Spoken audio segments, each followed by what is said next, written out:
everybody. I'm Stephanie Jordan. I'm the local food program manager at Sustainable Solano, and we are doing a spring minestrone here today. Thank you all for joining us. We are streaming live on Facebook with this demo. This cooking demonstration is one of many classes that we're doing, both virtually and hopefully someday live, around the county.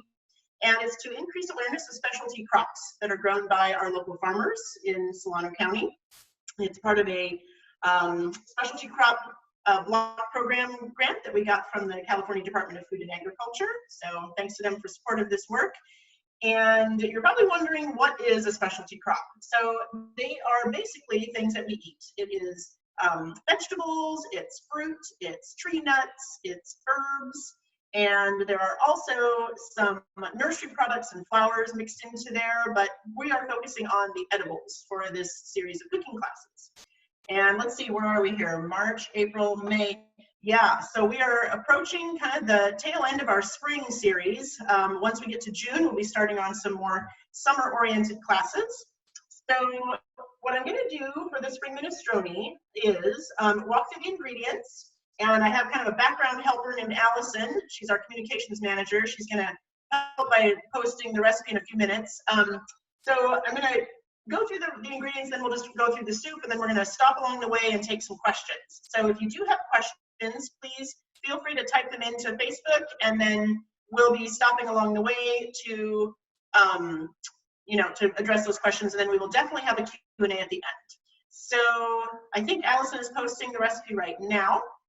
So this is not necessarily a difficult recipe. It just has a lot of ingredients, and we're going to work with these ingredients in some different ways. So let's just go ahead and start walking through it. And like I say, we'll kind of pause in the middle and talk specifically about some ingredients and some health benefits of some of these ingredients as well. So first, we're going to work with some spices. We have black peppercorns, which are here. I have fennel seeds, which are here. And I have coriander seeds, which come from the cilantro plant, and those are here. And I'm going to grind these up in a spice grinder, which also could be a coffee grinder. This is a coffee grinder that I've had for, I don't know, 20 years or something at this point. So we're going to put what we need into here. We're going to do a tablespoon of the coriander and a tablespoon of the fennel, and then a half tablespoon of the black peppercorns. Okay, in they go, and then I'm just going to grind these up.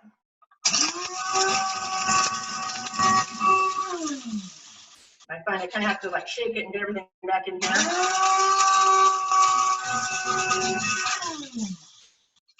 All right, this doesn't have to be ground to a really fine powder. You just want to have it mostly, ground down, so you shouldn't see big chunks. You shouldn't see any whole spices for sure. So you want to have things broken down, but it doesn't have to be super fine.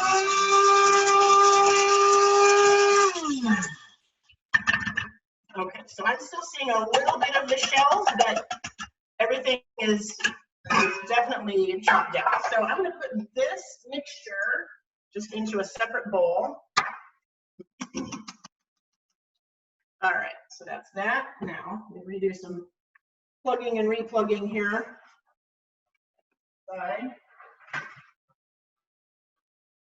Okay, so there's my spice mixture ready to go.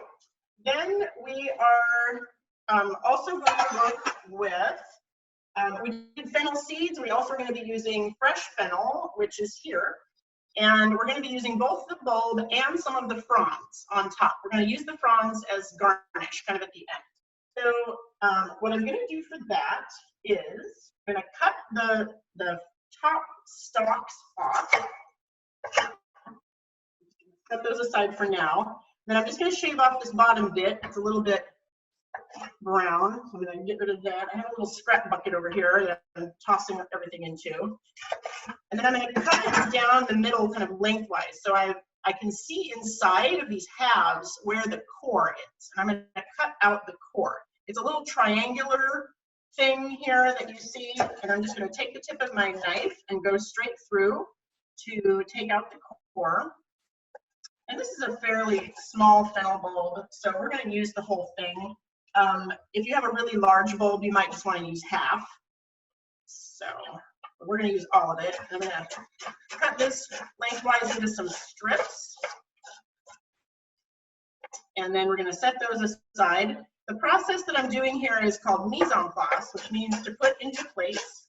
I want to have all my ingredients more or less lined up so that when it comes time to cook, I can just put everything together quickly and I don't have to worry about things burning while I'm trying to chop and all of that good stuff. Okay. So there's my fennel. By the way, the recipe that Allison was showing is on the Sustainable Solano website, and you can download it as a PDF later, or you can just see it on the screen too. So it's available for you all to use however you want. Let's talk about the garlic. So right now, what's showing up in my CSA boxes, and I think we're probably almost to the end of it because these garlic bulbs are getting big.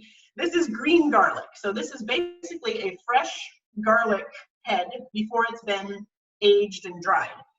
It's a little bit milder than the aged and dried stuff. And I'm just going to take off approximately what I need for about a tablespoon. I'm just going to take off a little chunk on the side there. You can use the entire thing. The top green parts are a little bit tougher, so I find they work better for mixing into like a marinade that you might put on the grill or something like that, where you have a lot of heat interacting with the green tops of the garlic. But the bottom part is basically just like working with regular cloves of garlic. So I'm going to chop this up, and it's going to be approximately a tablespoon-ish. The general rule is 1 garlic clove from a dried head is equal to about a teaspoon of minced garlic. So you can kind of use that reference going forward. Okay, so there's my garlic, and I've got lots of cute little bowls here that we're going to put everything in, so I can add it. All right, so there's the garlic. Okay, the olive oil that we're going to use, I have 2 different kinds, and these are both from here in Solano County. This is Buzzard's Roost Ranch, and it's in Pleasance Valley. And then also I have one from Soul Food Farm, which is also near Pleasance Valley. So either one of these, this one's open. So I need a 1/4 cup of olive oil, which might seem like a lot, but this soup has kind of a lot of different flavors going on, and there's a lot of sauteing that we need to do first. And plus, olive oil is really pretty good for you. So 1/4 cup is the same as 4 tablespoons. I'm just going to put this into there. So just about there. Set that aside. Just a quick note about Soul Food Farm. They have organized a CSA kind of in response to the COVID-19 pandemic. And so you go onto her website, she's got lots of really great products. Some are raw vegetables from some area farms. She has pizza dough. She's got some pre-made stuff. There's all kinds of goodies on there. But her specialty is the olive oil, and also she has eggs. So check out Soul Food Farm. Oh, and lots of lavender too. She has tons of lavender growing on her farm. All right, next on the list is scallions. I do not have scallions, but I have a spring onion. So I'm going to use this, and also the recipe calls for 2 large leeks. we're at the tail end of getting leeks in our boxes. So I have 1 small leek left from something. So I'm going to kind of supplement and use all of this onion along with my leek, which will kind of balance out the allium part of this. Alliums are like, onions, garlic, the scallions, all of those things. So for my spring onion, I'm going to cut off the root, and this is kind of taking the place, see here, where am I? Yeah, it's taking the place of the scallions. So this one's kind of large. So 6 scallions. I'm just going to, you could use the top 2 for another use. You can also throw it in some veggie stock. I'm just going to go ahead and cut this like I would do a normal onion. So I can kind of show you how to do an onion, how to cut an onion. So I cut it in half. The top is here and the root end is here. So I'm right-handed. The root end is on my left. So I'm going to put my palm here. I'm just going to cut through here, but I'm not going to go all the way to the end. I'm going to swipe my knife out right before I get to the end of where the root would be. Okay, so I got 2 cuts there, and then I'm going to do a couple cuts going straight down. But again, I'm not going to cut all the way through the root. I'm kind of swiping my knife out toward me before I get to the very end. I'm going to turn it back to the original position, so the root is on my left, and I'm going to go straight down. And if I am going the same, if I make the same size cut in every direction, then I have a nice little diced onion here. Okay, so you'll get to see it again because I'm going to do the other half. So there's, I'll remove that bowl.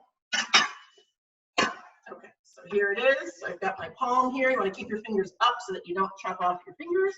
So I go in. This is kind of a smallish onion, so I'm only making like two horizontal cuts there. And then I'm going to go across the top. I'm going to turn it back this way again and go straight down. Okay. There's always a chunk at the end that you can't quite get all of it, so I'm going to break that off. And if, go back and pack that up a little bit more. Okay. There we go. You can see I have my favorite kitchen tool here, the bench scraper or the pastry scraper. Excellent for scooping up all these little sticky things like garlic and little pieces of things like onions.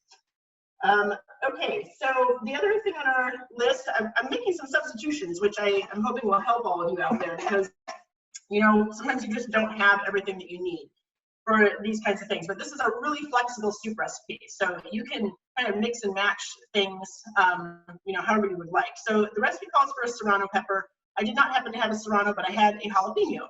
So I'm just going to shave off approximately what I think a half of a serrano would look like. And it's up to you if you want to put in the seeds and the membranes. All of the heat and spice lives right there in the seeds and membranes of the pepper. So if you don't want your soup to be spicy, and this is not really a spicy soup, it's just going to add a little bit of kind of smoky depth to the soup by putting this pepper in. You know, you can, in fact, I would recommend not using the seeds and membranes because we really want the flavor of, you know, the fennel and the spices to come out along with the vegetables. And the more heat we add, some of that can get lost. So here's my half of a serrano chili. I'm just going to slice that really thin crosswise. You can see I'm kind of keeping my, actually I'm going to chop this a little bit more. It looks a little large since the jalapeno is a little bit bigger than a serrano. Okay. All right, that's that. But that onion is starting to make my eyes water a little bit. Okay, so there's my jalapeno, serrano, whatever we like. All right, we talked about the leeks. Actually, before I do that, we'll do the lemon. So we're going to add a little bit of lemon zest, just a couple inches worth. So I'm just taking a peeler, and I'm going to do 2 of these, and we'll put those into the soup also to flavor it. I'm just going to set those out here in a little pile. Okay, then we'll attack our leek. So leeks have a lot of dirt, and they kind of, you know, they grow through the sandy soil, and a lot of dirt gets kind of stuck in between all these layers. For just about every recipe, you only want to use the white and light green parts of the leek. However, if you want to do something fancy, if this had the dark green leaves still on it, what you could do is you can actually cut long strips of the leek leaves and boil them really briefly so they get soft, and then you can use it as a tie. I used to do this when I would cater. I would bundle up some vegetables like some baby carrots and some green beans and maybe some asparagus or something, and then I would tie it with a leek tie. So if you want to get creative, you can use your leek leaves, the dark green parts of the leek, as just a fun presentation thing. So I'm going to cut off this top end, and what I want to do is cut this in half. I'm also going to shave off the root. I'm going to cut it in half lengthwise.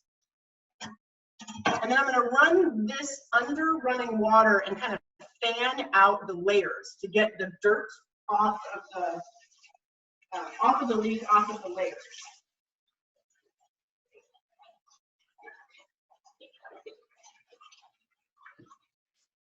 Okay, that looks good. You need a little bit of water pressure to kind of go down in there. And so I just kind of like did this, kind of like you got like a deck of cards. Okay. So we're just going to slice those crosswise. So they're kind of making like little half moon shapes and little strips. Okay, and then to the end where the root was.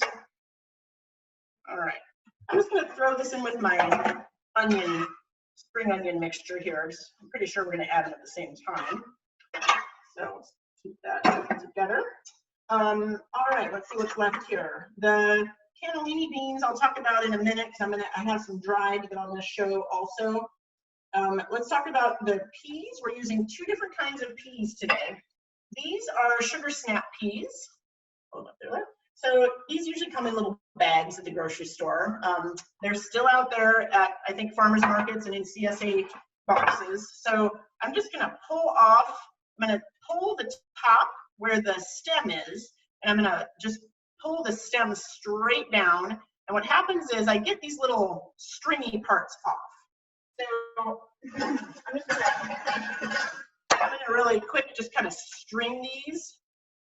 And let's see, I'm just going to make a pile of trash here.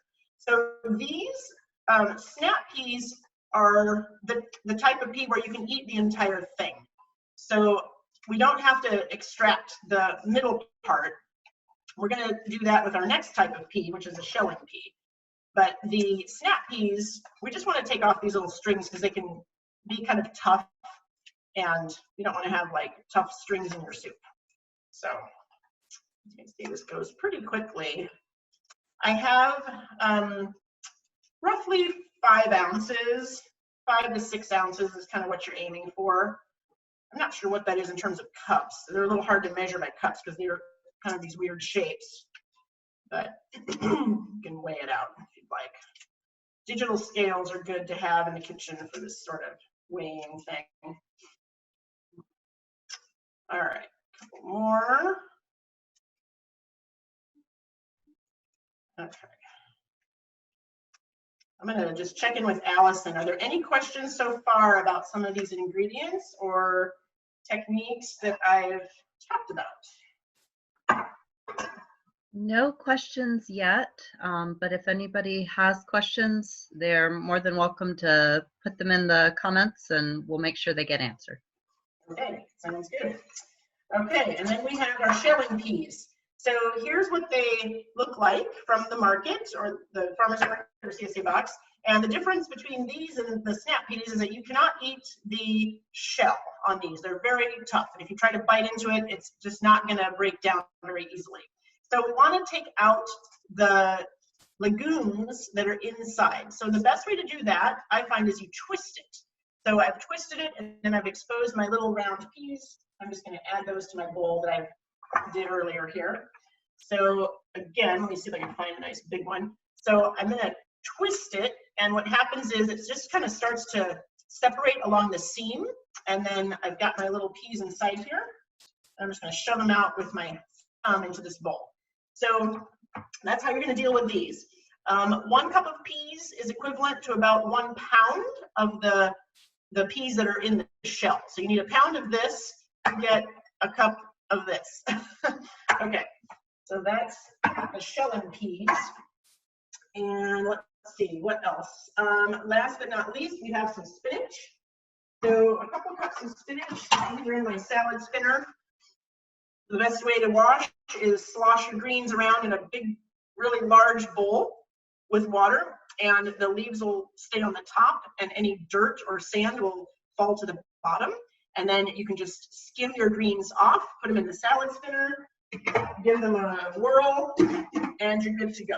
So if you don't have spinach, you could definitely use like some chard or, you know, some other, you know, arugula is really more of a salad green, but I would think, you know, I wouldn't put it into the soup. You could maybe just throw that on to your soup at the end, almost like a garnish if you wanted to, but arugula is a little peppery, so it's going to be a little different. You know, I don't see escarole around here very much, but I think escarole would be a really fantastic addition to this soup too. So just some options to think about. All right, let's start cooking this stuff.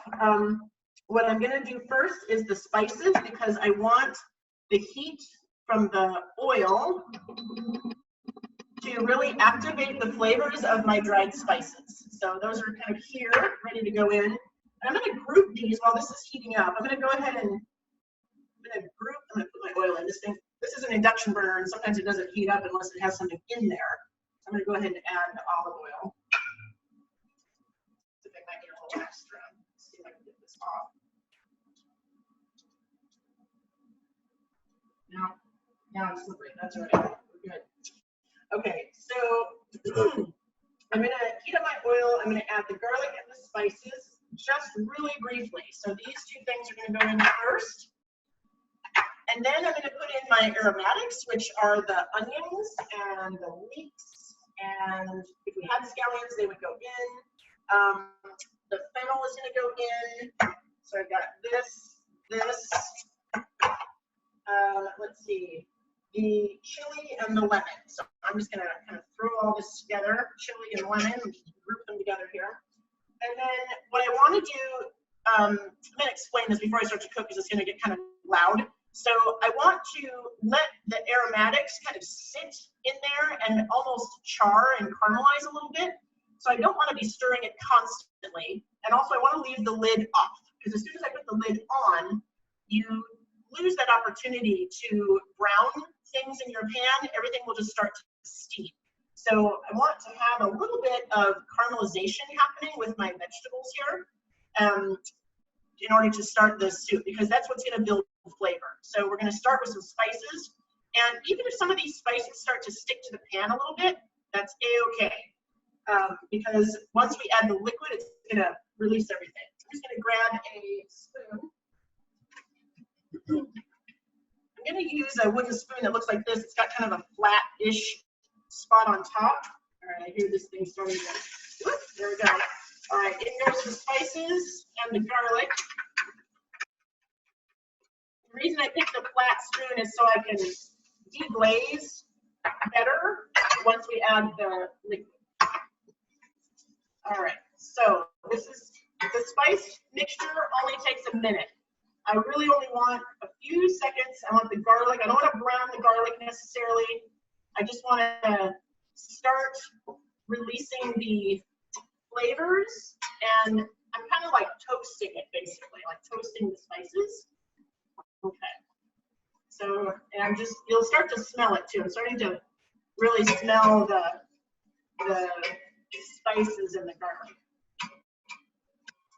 Okay. So now in goes all this other stuff. Fennel and the onion concoction with the leeks and my serrano chili and the lemon zest went in there too. All right, so I want to mix initially so that everything gets coated with the olive oil. And then I'm just going to kind of let it go here for a little bit. All right, make sure I got everything in there. Spring onion, leeks, fennel, chili, lemon. Yep, okay. All right. After this has a chance to char and caramelize a little bit, then I'm going to add water. And I did this class a little while ago. And someone was asking about vegetable stock. And you could put in veggie stock, maybe half water, half veggie stock. I actually kind of like the water better because you do get, this is sort of an interesting combination of flavors. You know, normally minestrone is tomatoes and zucchini and beans and maybe some green beans as well as dried beans. So, you know, this is definitely a non-traditional minestrone. It does have a bunch of vegetables and it has beans, it has a broth, and that's kind of like where we end, right? So, I really kind of want the mixture of the fennel and the coriander and kind of those more delicate flavors, the lemon, to come out. So I'm going to just use water this time, but if you want to try it with vegetable stock, you can. But I think it might interfere with your other flavors that you're building in the pot at the beginning. Okay. All right. Looking good. I'm going to try not to stir it. All right. So my water is on standby here. Let's talk about the dried beans.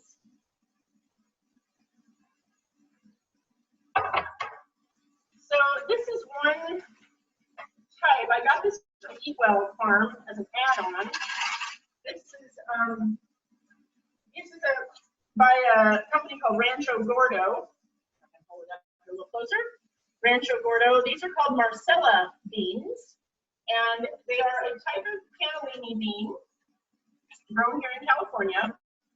And so when I'm working with dried beans, you always want to soak them overnight before we cook them. So I'm going to just go ahead and soak these, but I'm not going to use them obviously because they haven't soaked overnight. But I'm just going to, I'll cook them tomorrow. I'm just going to show you kind of how I handle the beans. So first I'm going to dump them out on my sheet pan.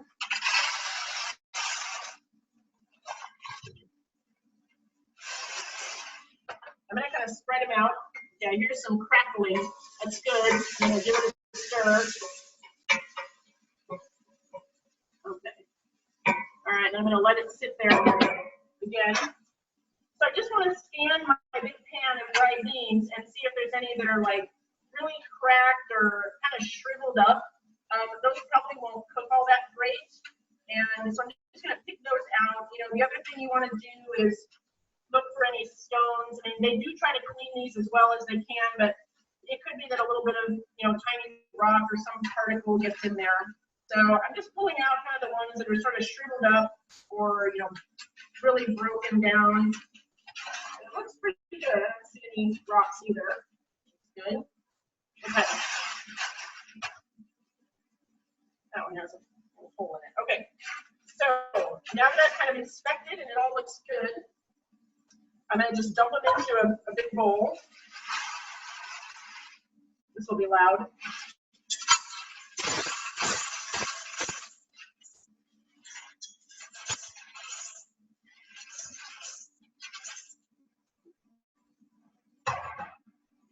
And I'm going to add water just to cover the beans by about 2 inches or so.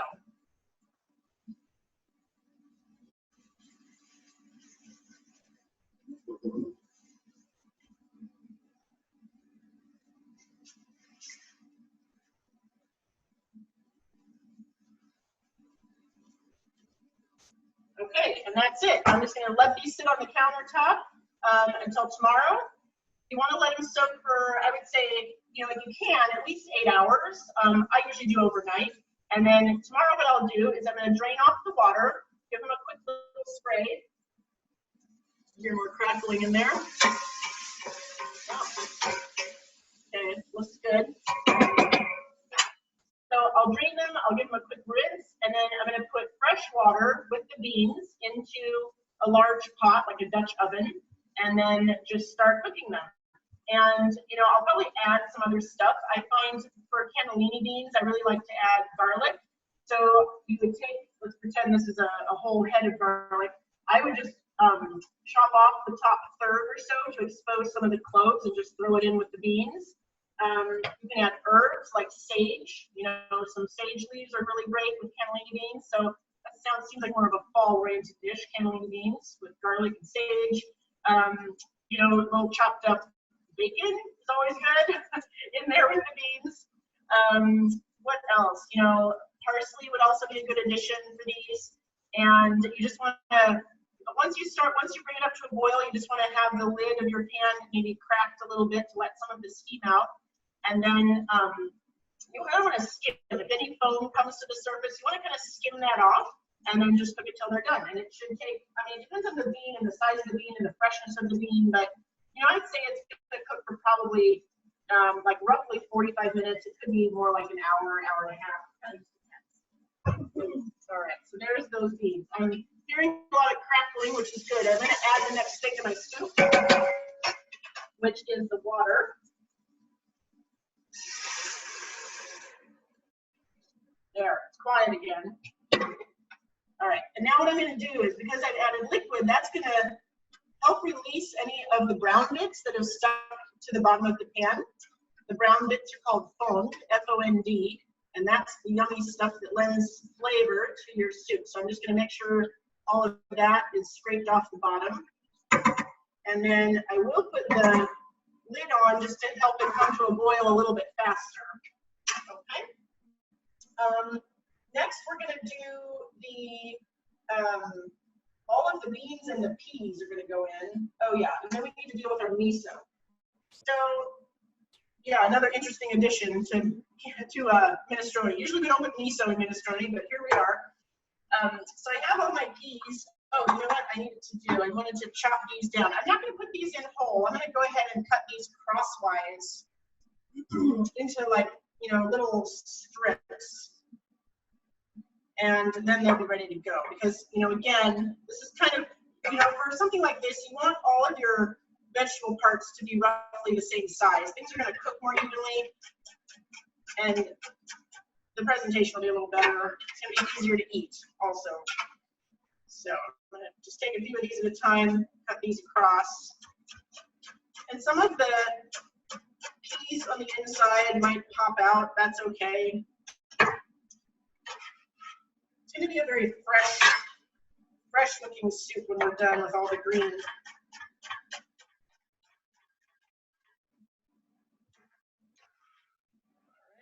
One more round.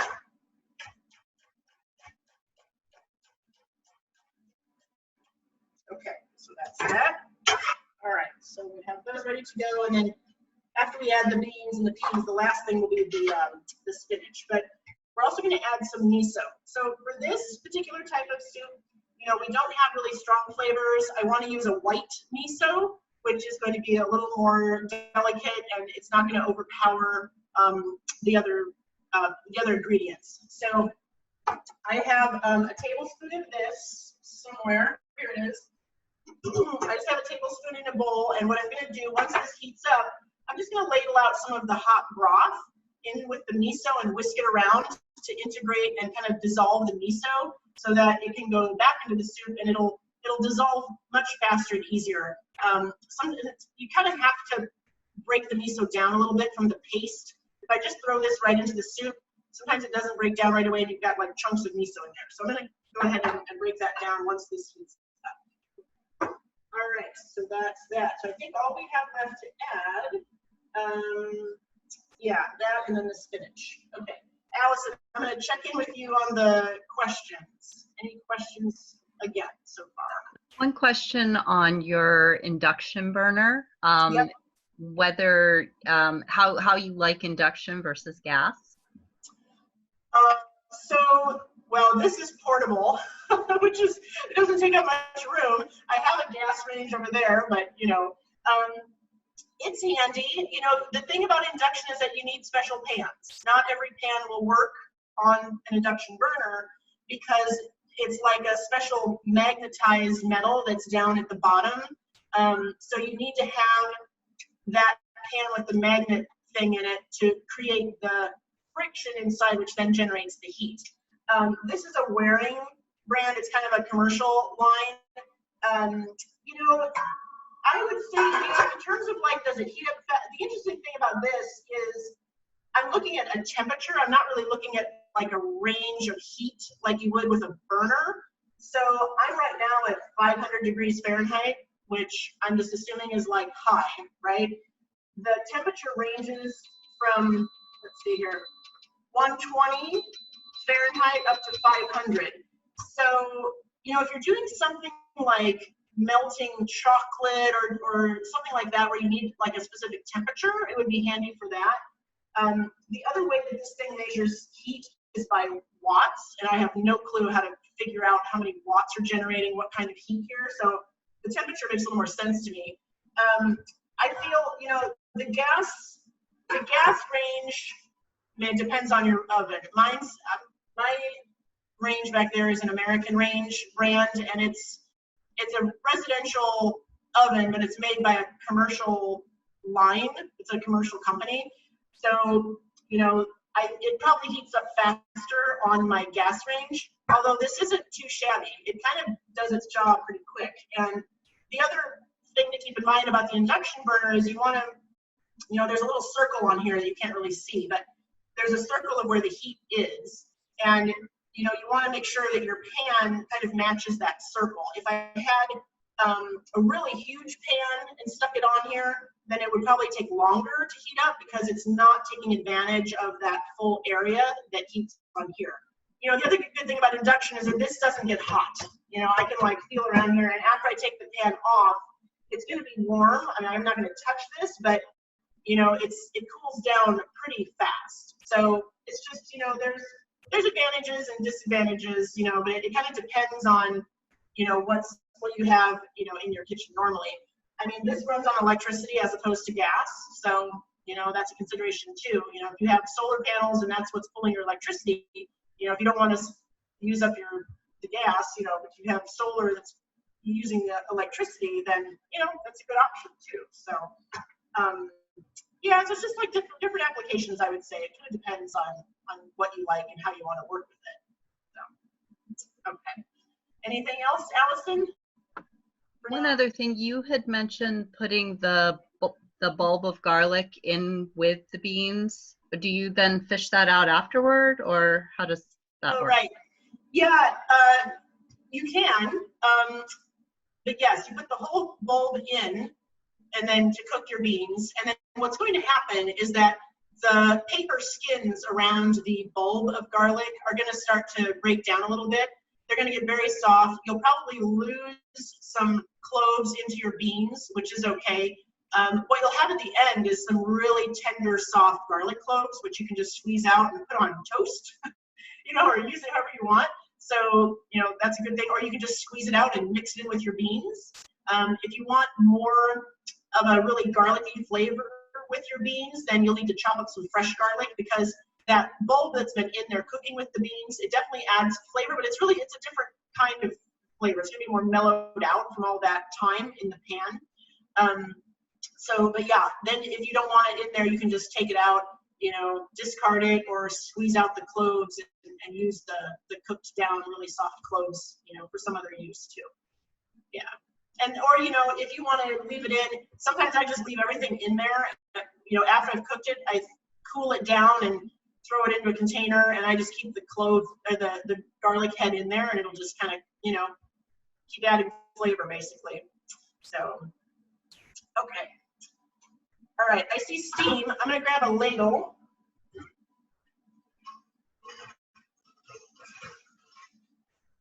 Ladle and a whisk. So I'm going to just get my miso ready to go here. I'm just going to pull out a little bit of the hot broth. Okay. We're not quite boiling yet, so I'm going to keep that up there. I just want to break this down and whisk it. So I'll have, you know, kind of like a thick broth here from the miso. Okay, that's all I'm going to do there. And we'll add this in toward the end. You don't really need to cook miso, you know, for a very long time. It doesn't have to boil. It doesn't have to, you know, be in there and cook a long time. So this is something we're going to throw in at the very end, and it'll just add a little bit more flavor and depth to the soup. Okay, the other thing that we're going to add in at the end are the fronds from the fennel. So for this, I'm just going to kind of pull off here and there some of these little feathery leaves, and just have it available to throw at the end. So, you know, there's some stalk parts here that I don't really want to have. I just want to get these little tiny, you know, feathery bits that are sticking off. This is all completely edible. This is a good thing to keep and use in salads. And, or it's good on like a crostini or something, avocado toast, whatever. I'm just going to stick those back in here. That's ready to go. All right.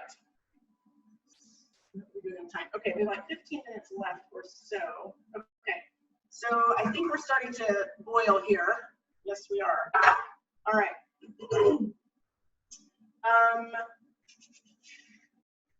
Let's see, we did that. Okay, I'm gonna go ahead and add the peas. My fennel and onion mixture got pretty soft when I was sauteing it, so I don't think I'm gonna really have to cook, you know, this for a really long time. You do want to let it go for a little while to blend the flavors. In this case, I think probably, you know, 10-15 minutes will be enough. I'm not going to take that time now since we only have, you know, 15 minutes left of the class. So I'm going to go ahead and just add these other items. So my shelling peas are going to go in. And the shelling peas, you know, these are actually legumes.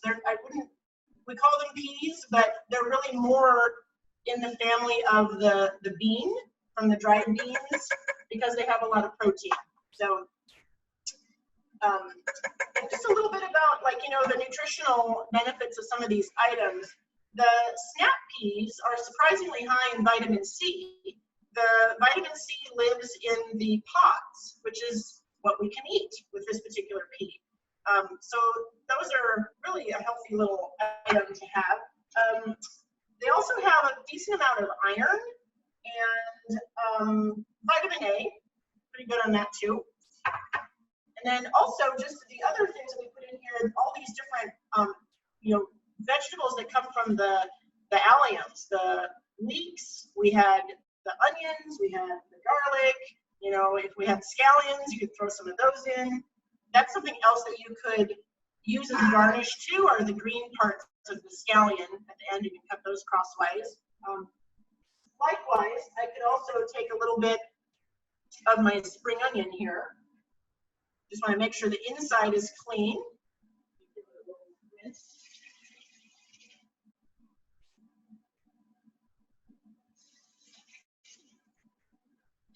And, you know, again, this could be cut up into little tiny pieces, little shavings, and that can go on at the end too. So let's hang on to those. Okay. All right, so those green peas are in. I'm gonna go ahead and put in my snap peas.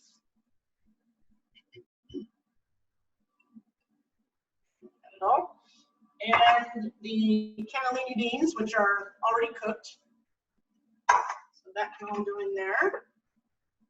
All right, I'm gonna let this come to a boil and let that cook a little bit more.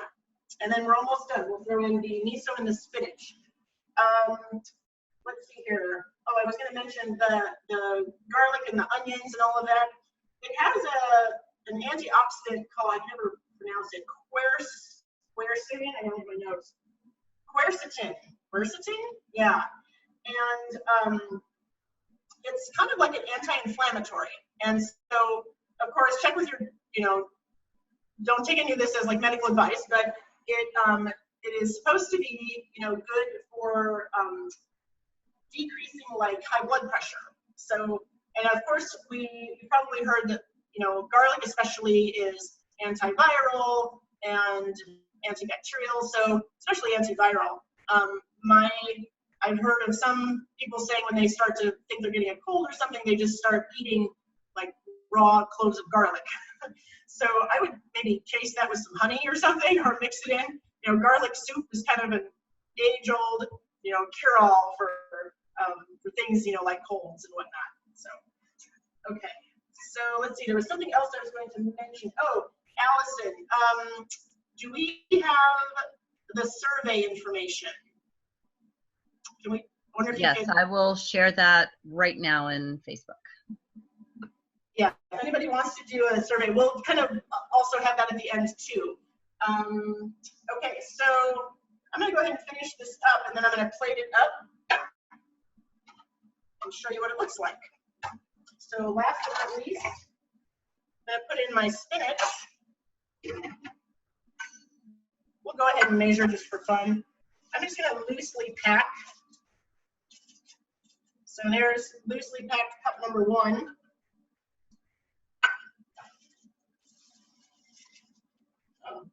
Got it about right. Loosely packed cup number 2. Okay. Throw those in too.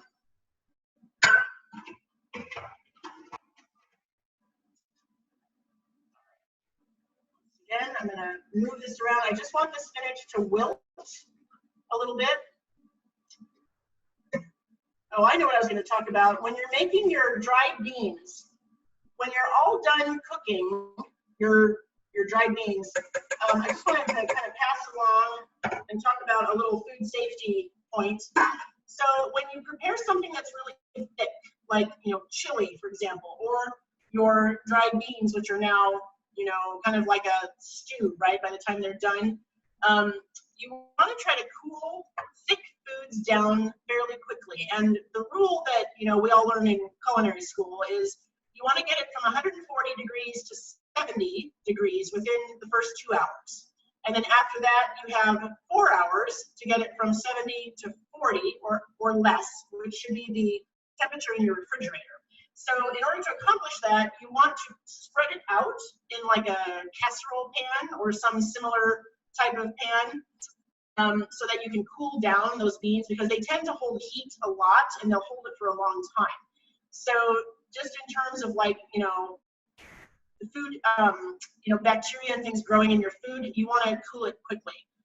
Improper cooling is one of the main ways that food can go bad. So just be aware of that. You want to cool things down as quickly as possible. However, you do want to make sure that it is at room temperature before you put it in your fridge, because if you put a big, you know, steaming hot bowl of beans in your fridge, it's going to raise the temperature of your refrigerator. And then if you have other products in there which might be at risk, like raw meat or dairy products, you know, then they're going to, your fridge may not be able to keep up. So, you know, most of us are not making, you know, 5 gallons of beans at a time, but you never know. If you're doing a large quantity, it's always best to kind of lay it out. You want to stir it frequently to get the temperature down as quickly as you can. So my little spiel on the bean safety. Okay, so this is boiling again right now, and my spinach looks nice. I just want to have things be kind of bright green. This is a great soup for make-ahead lunches, but tomorrow it's going to look a little bit ugly. And the reason is we have acidic ingredients in there. Our lemon zest has, you know, acid. Even the miso, because it's fermented, it adds some acidic properties to this. And so the green is not going to be a bright, you know, nice bright spring green. It's going to turn into more of like that pea green that we see. All right, so, but the first day you have it, looks great. You're doing this for like a dinner party or something and want it to come together quickly and have that nice bright green look, you could definitely saute the onions and the fennel and then add the water and let that cook for a little while, and then chill that down and have all your other things ready to go. And then before your party, you could reheat your broth with the onions and garlic and alliums and aromatics, and then just add all your green stuff, kind of like we did here. Add all the green stuff at the end. Let that, you know, wilt and cook a little bit, because it doesn't take long for these peas to cook. And then you're ready to dish it up. So, all right. So this is boiling. I'm going to go ahead and turn my heat off because the spinach has wilted. Grab a bowl.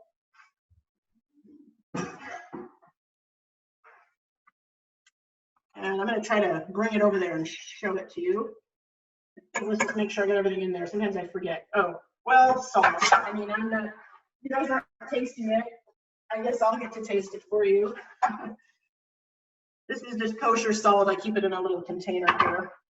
I usually don't measure salt. I usually just kind of guesstimate it and throw it in and taste test from there. So.